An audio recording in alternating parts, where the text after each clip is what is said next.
బుల్లితెర సీరియల్ నటుడు నిఖిల్. ఈ పేరుకి ప్రత్యేకమైన పరిచయం అవసరం లేదనే చెప్పాలి. అయితే నిఖిల్ 'గోరింటాకు' అనే సీరియల్ ద్వారా బుల్లితెరకి ఎంట్రీ ఇచ్చి బ్యాక్ టు బ్యాక్ సీరియల్ చేస్తూ మనల్ని ఎంతగానో అలరిస్తున్నారని చెప్పాలి. రీసెంట్‌గా 'కిర్రాక్ బాయ్స్ కిలాడి లేడీస్' అనే షోలో కూడా బాగా మెప్పించారు నిఖిల్. మరియు స్టార్మాలో ప్రసారమయ్యి రీసెంట్‌గానే 'శుభం కార్డ్ పడ్డ', 'ఊర్వశివో రాక్షసివో' వంటి సీరియల్ ద్వారా ప్రేక్షకులకు బాగా దగ్గరయ్యాడు నిఖిల్.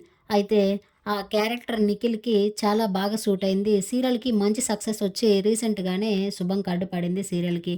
దీంతో నిఖిల్ 'బిగ్ బాస్‌లో' కంటెస్టెంట్‌గా అడుగుపెట్టాడు. రీసెంట్‌గా నాగార్జున గారు నిఖిల్‌ని 'బిగ్ బాస్‌లోకి' వెళ్ళేటప్పుడు ఒక క్వెషన్ అడిగారు. అయితే మీరు సింగిల్‌గా ఉన్నారా? లేదంటే గర్ల్ ఫ్రెండ్ ఉందా? అని అడిగితే, లేదు సార్ నేను సింగిలే అంటూ చెప్పుకొచ్చారు. కానీ నిఖిల్ ఎప్పటినుంచో కావ్యతో రిలేషన్‌షిప్‌లో ఉన్న సంగతి అందరికీ తెలిసిందే. కానీ రీసెంట్‌గా వీరు పెద్దగా బయట కనిపించట్లేదు. అయితే సోషల్ మీడియాలో కూడా ఒకళ్ళనొకళ్ళని అన్‌ఫాలో చేసుకున్నారట. దీంతో బ్రేకప్ అయిందంటూ కొన్ని రూమర్స్ వస్తున్నాయి. కానీ అది మనకి ఎంతవరకు నిజమనేది క్లారిటీ లేదు. అయితే వీళ్ళ అభిమానులు వీళ్ళు ఎప్పటికీ కలిసుండాలంటూ కోరుకుంటూనే ఉంటున్నారు.